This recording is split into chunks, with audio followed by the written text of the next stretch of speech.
In this video, you're going to learn how to capture email addresses without needing a website. And I'll show you a perfect example of this. Here is a Twitter page. You can see that they say in their bio here that they're working with entrepreneurs to solve the world's hardest problems. Follow along through our weekly newsletter. And then we can see a link actually here to a standalone page where we can sign up to their email newsletter. Now you can see this is not going to their website. It's just a page where you can sign up to their email list. So this is an extremely handy way to connect or to collect email addresses even if you don't have a website. And so in order for you to set this up for yourself, you firstly want to log into your MailChimp account and then click into the list that you've created. And you want to come down to sign up forms and then you want to select general forms.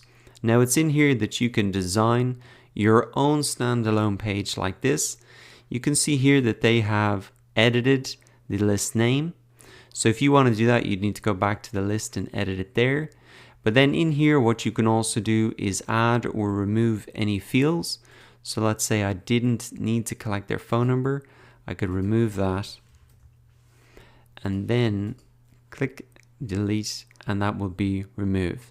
Now what I can do is take this link and paste that in my Twitter profile, Facebook profile, really anywhere in content that I've created to encourage people to sign up to my email list. So it's a very handy feature of MailChimp and it makes it incredibly easy to collect email addresses even if you haven't got a website set up.